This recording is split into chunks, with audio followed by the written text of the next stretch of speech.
Recording start कर। जय Jinendra. Yes, आज हम समझेंगे 21 द्वार के दूसरे बोल का तिर्यंच और तिर्यंच स्त्री। अब यहाँ पे आता है, हमने पहले समझा था नारक और देवता। तो नारक और देवता में कुछ बातें कॉमन थी, इसीलिए सब एक जैसा रहा। क्या था कॉमन? कॉमन उनमें जीव के भेद कॉमन ही थे। कौन हाँ, से था? 21 गुण स्थान से नहीं था। द्वार में 21 खाली द्वार लेस्या कौन में से बुक में है? अमृत कलश में है क्या? दीपिका में, हाँ, तत्व अमृत दीपिका में। कलश में भी है। तत्व दीपिका अमृत- में, तत्व दीपिका में है क्या? हाँ है। हाँ, ओके। हाँ, हमने समझा था देवता और नारकी, इन दोनों में सबसे पहले जीव का भेद होते हैं, पंचेंद्रिय होते हैं। तो 13वां और 14वां, क्योंकि कोई भी संसारी जीव जब जन्म लेता है तब पहले अपर्याप्त होता है, फिर पर्याप्त होता है। प्लीज म्यूट कर दीजिए अपने आप को, ठीक है। उसके बाद आता है गुण स्थान। दोनों में प्रथम 4 गुण स्थान, क्योंकि उनमें अप्रत्यक्षाना वर्ण का उदय होता है, इसीलिए वे त्याग प्रत्यक्षान न देवता कर पाते हैं न नारकी जीव कर पाते हैं। तो उनमें प्रथम 4 गुण स्थान वाले जीव हो सकते हैं, यानी उनमें श्रावक और साधु नहीं बन सकते कोई भी, ठीक है। तो जैसे कोई सम्यक भी हो सकता है, कोई मिथ्यात्व भी हो सकता है, किसी को उपशम सम्यक्त्व आए तो सास्वादन आ सकती है। और क्योंकि आपको पहले भी बताया है कि उपशम सम्यक्त्व वाला काल करके नारकी में नहीं जाता है, तो अपर्याप्त अवस्था में सास्वादन नारकी में नहीं होती है, पर्याप्त अवस्था में ही हो सकती है। और मिश्र यानी कोई एक विषय में डाउट आना, संदेह शंका का होना, मिश्र गुणस्थान। तो ऐसे प्रथम 4 गुणस्थान हो सकते हैं, होते हैं देवता और नारकी में। उससे आगे के गुणस्थान देवता और नारकी में नहीं पाए जाते। उसके बाद आता है योग। तो उनका शरीर वक्रीय होता है जब वो अपर्याप्त होते हैं, यानी जैसे जन्म प्रारंभ करते हैं तब उनके वक्रीय मिश्र होता है, किसके साथ? कार्मण के साथ। अंतराल गति में कौन रहता है? कार्मण कहाँ पे होता है? अंतराल गति और केवली समुद्गार, 2 ही जगह होता है। तो जब तक शरीर पर्याप्ति कंप्लीट नहीं होती है तब तक वक्रीय का मिश्र किसके साथ हो गया? कार्मण के साथ। तो यहाँ पे वक्रीय मिश्र और कार्मण आ गया। वो उनके मन होता है, वचन भी होता है, तो मनोयोग के 4 भेद, वचन योग के 4 भेद, ठीक है। और उनका शरीर है वक्रीय, तो वक्रीय, वक्रीय मिश्र और कार्मण। औदारिक शरीर उनके हो नहीं सकता, और आहारक शरीर किसके पाया जाता है? 14 पूर्वधारी मुनियों के, इसीलिए उनके वो दोनों शरीर नहीं हो सकते हैं, तो उनका मिश्र भी नहीं हो सकता है। तो देवता और नारकी में और कॉमन बात कौन सी हो गई? योग। योग कितने हो गए? 11, 4 मन 4 वचन, वक्रीय, वक्रीय मिश्र और कार्मण। अब आते हैं उपयोग। उपयोग भी उनमें समुच्चय की अपेक्षा से 9। अगर कोई जीव सम्यक्त्वी है, क्योंकि देवता और नारकी में सम्यक्त्वी जीव है तो अवधि ज्ञान, और मिथ्यात्वी है तो विभंग ज्ञान, ये नियमा ही पाता है। तो मति और श्रुत तो होगा, इस संसार के हर जीव में होता है, या तो ज्ञान हो, या ज्ञान मिथ्यात्वी है तो अज्ञान, सम्यक्त्वी है तो ज्ञान। तो इस प्रकार उनमें कितने होते हैं समुच्चय की अपेक्षा से? 3 ज्ञान, मति ज्ञान, श्रुत ज्ञान और अवधि ज्ञान, फिर मति अज्ञान, श्रुत ज्ञान, विभंग ज्ञान, और चक्षु दर्शन, अचक्षु दर्शन और अवधि दर्शन। तो इस प्रकार 9 उपयोग देवता और नारकी में समुच्चय की अपेक्षा से। अब आती है लेश्या। तो नारकी में द्रव्य लेश्या, देखिए हम यहाँ द्रव्य लेश्या की बात कर रहे हैं, तो द्रव्य लेश्या की अपेक्षा से नारकी में प्रथम 3 कौन सी? कृष्ण, नील, कापोत। पहली दूसरी नारकी में कापोत लेश्या, तीसरी नारकी में कापोत वाले अधिक, नील वाले कम, चौथी नारकी में नील लेश्या, 5वीं में नील वाले अधिक और कृष्ण वाले कम, छठी नारकी में कृष्ण, 7वीं में महाकृष्ण यानी कृष्ण का ही रूप। तो इस प्रकार नारकी में प्रथम 3, लेकिन देवता में प्रथम 4, वैसे समुच्चय देवों की अपेक्षा से छयों लेशिया होती है। देवांगना में 4, मिच्छामि दुक्कडम, देवांगना में 4, क्योंकि देवांगनाएं कहाँ तक होती है? दूसरे देवलोक तक। तो यहाँ पे वापस से बताती हूँ, भवनपति और व्यंतर देवों में प्रथम 4 लेशिया, ज्योतिष पहले दूसरे देवलोक में तेजोलेशिया, तीसरे चौथे पांचवें देवलोक में पद्मलेशिया, छठे से सर्वार्थ सिद्ध तक के देवों में 1 लेशिया शुक्ल लेशिया।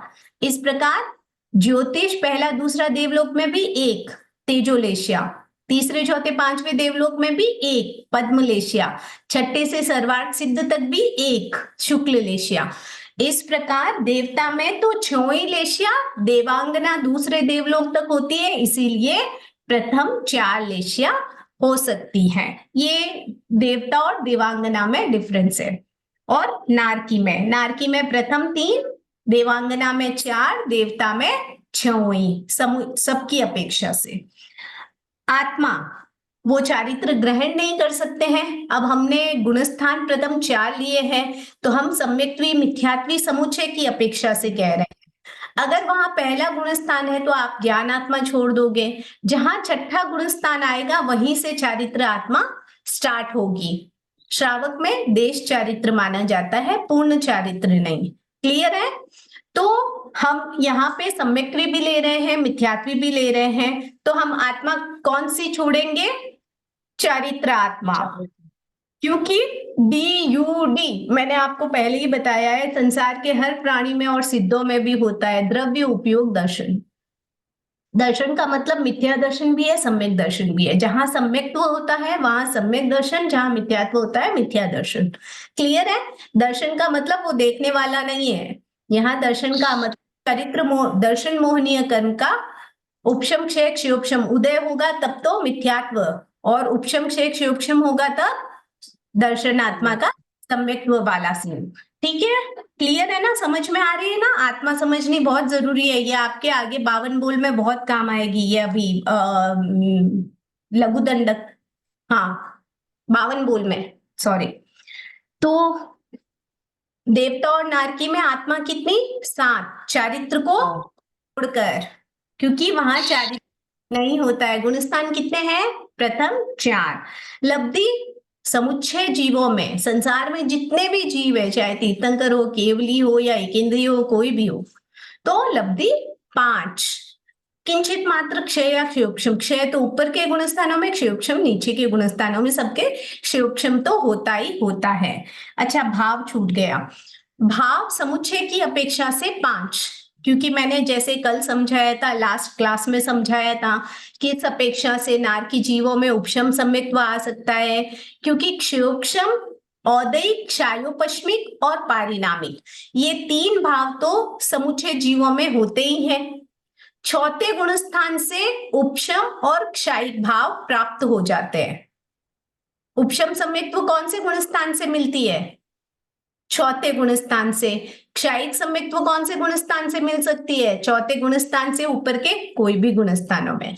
तो यहाँ पे आता है उपशम और क्षायिक जो होता है चौथे गुणस्थान से प्राप्त होता है। तो यहाँ पे जो भाव है 5, उपशम सम्यक्त्व है, तो औपशमिक भाव का मतलब क्या है? भाव की डेफिनेशन क्या है, याद है?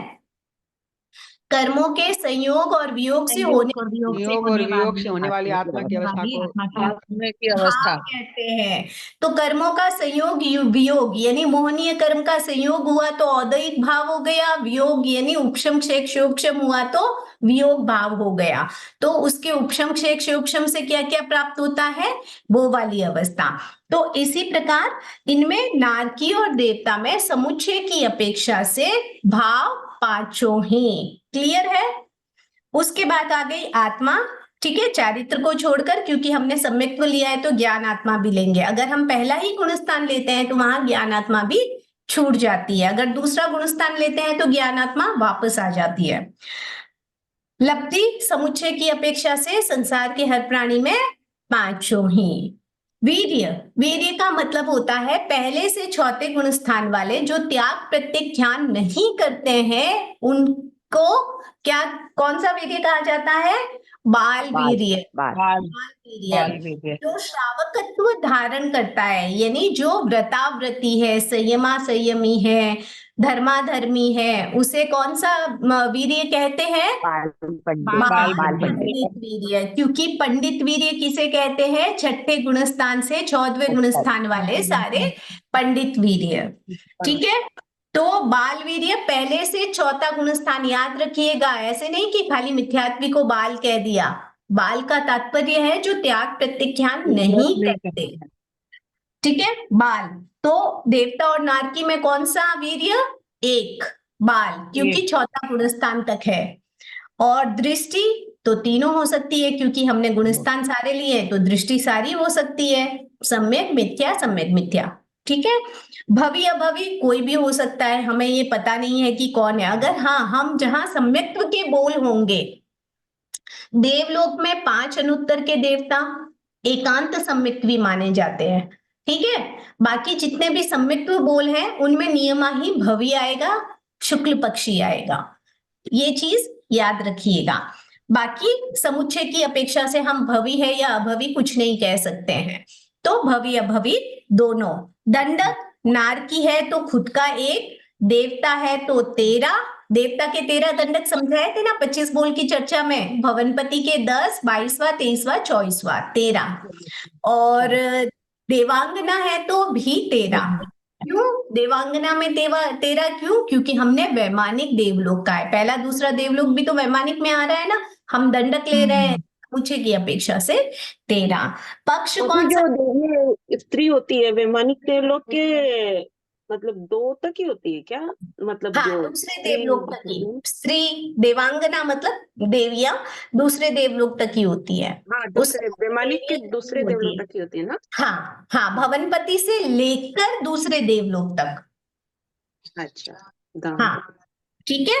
और हाँ, बोलिए, किसी को कोई डाउट? नहीं, ये वेंतर में और में सब में देवता देवियां होती है क्या? देवियां सब वेंतर में, होती है। भवनपति में, चंद्र ज्योतिषी में देवियां, सूर्य सब होती है। देवियां, अच्छा, ग्रह देवियां, नक्षत्र देवियां, तारे जो देवियां। आप बोल रहे हो 5 अनुत्तर विमान होते हैं, उसमें दूसरे देवलोक तक देवियां होती है। नहीं जो आप नहीं, बोल रहे नहीं हो उसका नहीं, क्या फीलिंग हुआ? 26 वैमानिक देवता में। देखो भवनपति अच्छा, मतलब जो 26 नरकों के, वैमानिक। जो हाँ देखो भवनपति मतलब हो गया नरकों के जो अंतरों में रहते हैं। ठीक है, हाँ हैं? के ऊपर हो गए वाण व्यंतर। वाण व्यंतर या व्यंतर जाति के देवता 2 हाँ, प्रकार वेंतर। के हैं, भूत पिशाच राक्षस किन्नर किम पुरुष मौर और गंधर्व। ऐसे हाँ एक होते हैं आन हाँ, पन्नी पान पन्नी इसी वाई भूई वाई कंदिया महाकंदिया, ऐसे 8। ठीक है, तो ये अच्छा, जो होते हैं ये अपने नरक की भूमि और अपने मध्य लोक के बीच में, लेकिन वो आता मध्य लोक के बीच में, इसीलिए उनको नीचे लोक में नहीं माना जाता है। आप लोगों ने 25 बोल की चर्चा में पढ़ा था ना, अढ़ाई द्वीप के हाँ बाद नीचे लोक में, हाँ फिर नीचे लोक में मनुष्य ले लिया। तो यही हाँ, रीजन। तो ये जो तिर्यंच अरे व्यंतर देवता होते हैं ये मध्य लोक में काउंट होते हैं अपनी समतल भूमि से नीचे है और नारकी से ऊपर वाली भूमि में है, लेकिन वो मध्य लोक में काउंट होता है, इसीलिए व्यंतर देवता वो मध्य लोक में होते हैं। उसके बाद आते हैं ज्योतिष देवता, अपने यहाँ से 900 योजन मतलब अपने मध्य लोक में काउंट होते हैं। क्यों होते हैं? क्योंकि मेरु पर्वत जो है उसकी लंबाई तो वैसे 1,00,000 योजन कैसे बताई हुई है, लेकिन उसका 900 योजन ऊपर और 900 योजन समतल भूमि से जहां हम रहते हैं उस भूमि से 900 योजन नीचे और 900 योजन ऊपर, अपन बोलते हैं ना हमारा एरिया है, तो ये मध्य लोक का एरिया काउंट होता है। तो ये जो व्यंतर वाण व्यंतर होते हैं ना, ये भी अपने यहाँ पे नीचे इस साइड में जो है 900 योजन गया हुआ वहां पे रहते हैं, और ऊपर मेरु पर्वत से 710 योजन छोड़कर 110 योजन में सूर्य चंद्रमा आदि है, यानी 900 योजन में ही है वो, तो वो भी मध्य लोक में काउंट होते हैं। ठीक है, उसके ऊपर हाँ फिर अपन बोलते हैं ना पहला देवलोक, दूसरा देवलोक, तीसरा देवलोक, चौथा देवलोक, ये जो 12 देवलोक है, 9 ग्रेवियट है, 5 अनुत्तर विमान, इस प्रकार 26 देवलोक है। उनको हाँ, वैमानिक देवलोक कहते हैं। उनको क्या बोलते हैं? वैमानिक। वैमानिक। मूल रूप में देवलोक ऐसे, यहाँ इनको भवनवासी भवनपति कहते हैं। ये व्यंतर नगरों में रहने वाले व्यंतर, चंद्र और सूर्य जो गतिशील होते हैं, रोटेट होते हैं अढ़ाई द्वीप में, है ना, अढ़ाई द्वीप के बाहर स्थिर रहते हैं, ये ज्योतिष देवता कहलाते हैं। जो 1 से 26 देवलोक है वो वैमानिक देवलोक है। पहले पहले 12 देवलोक होते हैं जहाँ स्वामी और सेवक का भेद होता है, जैसे अपने यहाँ राजा महाराजा वाली प्रथा नहीं थी। कल्पोपन हाँ, हाँ, कल्पोपन और कल्पातीत जो कल्पोपन और बोलते हैं। कल्पातीत। कल्पोपन कल्पातीत। कल्पातीत मतलब जिनको कल्प की, यानी कोई मर्यादा और नियम की आवश्यकता नहीं, जहां सभी अहम इंद्र है, सब अपने अपने राजा है, यानी 9 ग्रैव्यक और 5 अनुत्तर विमान। लेकिन 5 अनुत्तर विमान में एकांत सम्यक्त्वी क्यों कहते हैं? क्योंकि वहां एकांत सम्यक्त्वी जीव भवी होता है, वही जा सकता है। अभवी जीव 9वें ग्रैव्यक तक जा सकता है, लेकिन उसके ऊपर नहीं जा सकता है। ठीक है, क्लियर हुआ? ये छोटी छोटी बातें क्लियर करते जाइएगा। तो 5 अनुत्तर विमान में जो सम्यक भी है वो भवी ही रहेंगे मोस्टली। हाँ, जो भवी होगा वही उत्तर में जा सकता है। Okay okay. ठीक है, क्लियर है? अब आते हैं देवता की, सब क्लियर हो गया, मैंने रिवाइज करवा दिया। अब आते हैं हम तिर्यंच। अब यहाँ पे तिर्यंच और त्रियंच स्त्री दो दिया हुआ है।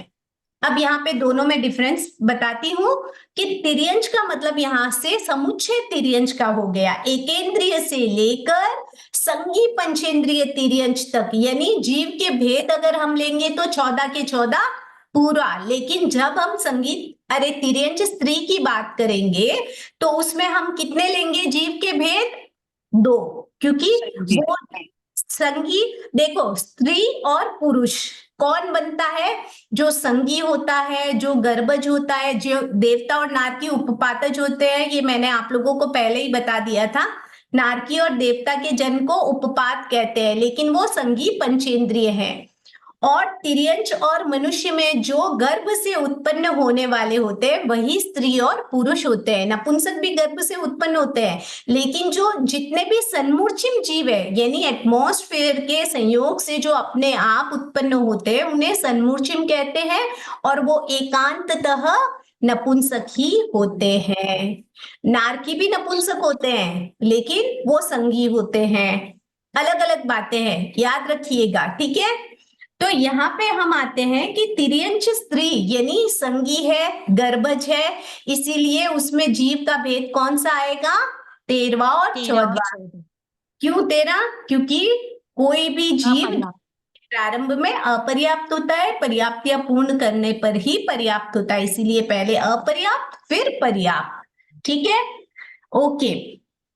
तिर्यंच तो इसमें और स्त्री वर्ड क्यों दिया है? स्त्री वर्ड ही क्यों दिया है? कि तिर्यंच मतलब समुच्चय तिर्यंच बता दिया है, एकेंद्रिय से संगी पंचेंद्रिय तक के सारे तिर्यंच ले लिए हैं। लेकिन तिर्यंच स्त्री कौन हो सकती है? जो स्त्री वही हो सकती है जो गर्भज हो, यानी गर्भ से उत्पन्न हो, जो अंडज हो या पोतज हो या खुले अंग वाले, ऐसे होता है ना, स्त्री और पुरुष के योग से जो उत्पन्न तो होते ये हैं। स्त्री और पुरुष दोनों ही आएगा ना इसमें? मतलब सिर्फ नाम समझाने के लिए यहाँ पे स्त्री दिया हुआ है ना? स्त्री इसलिए स्पेशली मेंशन किया है क्योंकि आपको पता चले कि ये संगी वाले जीव है, जो संगी वाली तिर्यंच है ना। तो वहां पे जो तिर्यंच दिया है वो समुच्चय की अपेक्षा से दे दिया उन्होंने। यहाँ पे वहां पे उन्होंने मेंशन नहीं किया कि संगी है कि असंगी है कि सन्मूर्छिम है कि स्त्री पुरुष है कि नहीं। यहाँ पे समुच्चय की अपेक्षा से तिर्यंच मतलब सारे तिर्यंच आ गए। यहाँ पे स्त्री को अलग देने का मतलब है ये जो गर्भ से उत्पन्न गर्भज वाले जो है, चाहे अंडज हो पोतज हो कोई भी हो, जो संगी है पंचेंद्रिय है, ठीक है, इसीलिए स्त्री बोल के अलग से स्पेशली मेंशन कर दिया। तो यहाँ पे आता है कि कौन सा है? एकेंद्रिय से लेके पंचेंद्रिय के तक, हिसाब से पंचेंद्रिय तक। हाँ, अगर हम जीव के भेद लेंगे तो कौन से लेंगे? सारे, क्योंकि सूक्ष्म एकेंद्रिय, बात इंद्रिय, द्विंद्रिय, त्रिंद्रिय, पंचेंद्रिय, असंगी पंचेंद्रिय, संगी पंचेंद्रिय सारे आ गए। तो जीव के भेद सारे। गुणस्थान लेंगे तो कौन सा आएगा? फर्स्ट 5 श्रावक बन सकता है, श्रावक हो सकते हैं, बन सकता है, तो बाकी 4 गुणस्थान आ ही सकते हैं ना। तो प्रथम 5 गुणस्थान यहाँ पे समुच्चय की अपेक्षा से आगे हम जब दूसरे बोल में अलग अलग करेंगे ना, एकेंद्रिय, द्विंद्रिय, फिर तीसरे बोल में काय वाला, पृथ्वी काय, अप काय, इनको जब अलग अलग करेंगे तो इनका अलग अलग जानेंगे। तो यहाँ समुच्चय की अपेक्षा से कितने हो गए? प्रथम 5 गुणस्थान। ठीक है, अब आते हैं योग। अब बताइए, उनका खुद का शरीर है और उनमें मन है कि नहीं है? हम संगी को भी ले रहे हैं ना, तो मन है, तो चारों ही मन वाले हो गए। वचन है, चारों ही वचन, क्योंकि देखो जहां तक असंगी है वहां तक केवल व्यवहार वचन योग, जहां संगी होगा उसके वचन योग चारों ही होंगे, याद रखिएगा। क्योंकि झूठ, कपट और मिक्सिंग वाला सीन कौन करता है? जो संगी होता है, जिसके मन होता है। जो असंगी होते हैं केवल व्यवहार भाषा चलती है, बेचारे, ना झूठ है ना सच है, कुछ नहीं है, व्यवहार भाषा चलती है। ठीक है, ये सब गोलमेल यहाँ है। उसके बाद आता है उनका शरीर कौन सा है? मूल में शरीर औदारिक है, तो औदारिक और कार्बन तो हो ही सकता है, अपर्याप्त पर्याप्त दोनों ले रहे हैं। और उसके बाद अगर वो वैक्रिय लब्धिधारी बनते हैं, मान लो कुछ वैक्रिय लब्धि प्राप्त होती है, जैसे वायु का है, ठीक है, वैक्रिय रूप है ना, तो वैक्रिय वैक्रिय मिश्र हो गया। यहाँ पे वैक्रिय मिश्र किसके साथ हो रहा है? औदारिक के साथ। ये कार्बन वाला वैक्रिय मिश्र नहीं है, याद रखिएगा। ठीक है, तो यहाँ पे वैक्रिय का मिश्र किसके साथ हो रहा है? औदारिक, क्योंकि औदारिक शरीर से जब वो वातुल रूप बनाता है, वैक्रिय रूप बनाता है, तो औदारिक से वैक्रिय मिश्र वाला सीन होता है। ये समझ में आया? आरक आरक मिश्र क्यों नहीं हो सकता है तिर्यंश में? साधु नहीं बन सकते, साधु नहीं बन सकते हैं। स्त्री में आरक आरक मिश्र नहीं होता ना, स्त्रियों साधु में भी हो सकता है। सबसे पहली बात कि 14 पूर्वधारी पूर्वधार मुनि यानी बनाते हैं। साधु होते हैं, उन्हीं के आहारक लब्धि प्राप्त होती है तो आहारक शरीर बनाते हैं। दूसरी बात, स्त्रियों के ये निषेध है। और तीसरी बात, वो तिर्यंश है, उनमें वो हो ही नहीं सकता है। ठीक है, उनका गुणस्थान ही 5वां है, छठे गुणस्थान में ही आहारक लब्धि फोड़ी जाती है। ओके, तो यहाँ पे कितने हो गए योग? समझ में आ गए? आहारक आहारक मिश्र को छोड़कर बाकी सारे, तो कितने हो गए? अब अगर 13। आप लोगों को ये पूरा समझने के बाद आप लोगों को बोलूं 25 बोल की चर्चा फटाफट बताओ, तो कैसे बताओगे? बहुत फास्ट, है ना? सही पहले बात। पहले भाग में हमको 25 बोल की चर्चा बहुत टफ लग रही थी, अभी बोलोगे तो ऐसे बोलोगे मैं तो यूं बता सकती हूँ, यूं, है ना? तो अच्छे से समझ जाइए। अब आता है उपयोग। मन परिज्ञान किस में होता है? साधु में होता है। ठीक है, श्रावक में भी नहीं हो सकता है मन परिज्ञान। और केवल ज्ञान केवल दर्शन तो 13वें गुणस्थान से पहले किसी को मिलता ही नहीं है। हमने गुणस्थान कितने लिए हैं? प्रथम 5। और वैसे भी मन परिज्ञान साधु में होता है, तो श्रावक में भी नहीं हो सकता, तो तिर्यंश में तो सवाल ही नहीं है, तो तिर्यंश में आएगा ही नहीं। तो इस अपेक्षा से कौन कौन से आ सकते हैं? अवधि ज्ञान हो सकता है तिर्यंश को। विभंग ज्ञान हो सकता है, जब अवधि ज्ञान हो सकता है तो मिथ्यात्व विभंग ज्ञान हो सकता है, और अवधि दर्शन तो सहचर है। मति ज्ञान श्रुति ज्ञान तो होता ही है, मति अज्ञान बोलो या मति ज्ञान बोलो, सम्यक्त्वी है तो ज्ञान और मिथ्यात्वी है तो अज्ञान। तो इस प्रकार उपयोग कितने हो गए? समुच्चय की अपेक्षा से 9। 3 ज्ञान 3 दर्शन, 3 ज्ञान 3 अज्ञान 3 दर्शन। अब लेशिया, लेशिया जैसे मैंने आप लोगों को पहले भी लेशिया के बोल में समझाया था, संगी मनुष्य क्या लिखा हुआ है? क्या देखा हुआ ऊपर मतलब ऊपर के जैसे, ऊपर 9 है ना, मन परिज्ञान केवल दर्शन के ऊपर मतलब ऊपर कैसा लिखा हुआ है, जैसे फॉलो करना है। आगे बहुत जगह आएगा ऊपरवत। ऊपरवत का मतलब होता है ऊपर जैसे लिखा हुआ वैसे फॉलो करना। उन्होंने 9 लिख के मन परिज्ञान केवल दर्शन को छोड़ दिया है ना, तो आपको भी वैसे ही करना है। अब अपेक्षा समझ गए तो आप अपने आप बिना ऊपरवत लिखे ही आप अपने आप लिख लोगे। समझ में आया? ओके। लेशिया, संगी मनुष्य और संगी तिर्यंश में 6 ही लेशिया हो सकती है। एट ए टाइम में एक ही लेशिया होती है, मैंने आप लोगों को बताया, लेकिन समुच्चय की अपेक्षा से उनकी लाइफ में 6 ही लेशिया आ सकती है या हो सकती है, संगी मनुष्य और संगी तिर्यंश में। यहाँ पे हमने तिर्यंश को समुच्चय रूप में लिया है, एकेंद्रिय से संगी पंचेंद्रिय तक, तो हम लेशिया कितनी लेंगे? 6 ही लेंगे। ओके, अब आता है भाव। यहाँ पे भी भाव 5 ही लिए। क्यों लिए? क्योंकि संगी जो तिर्यंश पंचेंद्रिय है, संगी तिर्यंश पंचेंद्रिय, उसमें भाव पांचों ही आ सकते हैं। कैसे आ सकता है? उसमें भी उपशम सम्यक्त्व आ सकती है, और द्विंद्रिय से असंगी पंचेंद्रिय या संगी पंचेंद्रिय तक में काल करके जीव उत्पन्न हो सकता है। कौन? उपशम श्रेणी चढ़ने के बाद में जब गिरता है तो सास्वादन में काल करके जीव अगर पहले आयुष्य बंधा है तो द्विंद्रिय से पंचेंद्रिय तक में उत्पन्न हो सकता है। तो द्विंद्रिय से असंगी पंचेंद्रिय में सास्वादन किस अपेक्षा से पहले आयुष्य बंधा हो और जीव अंतिम समय में उपशम श्रेणी ले रहा हो, लेने के बाद में काल कर जाए तो सास्वादन में कहाँ जाएगा? वो अपने बंधे हुए आयुष्य की तरफ। तो वो द्विंद्रिय, त्रिंद्रिय, चतुरेंद्रिय, असंगी पंचेंद्रिय कुछ भी बन सकता है।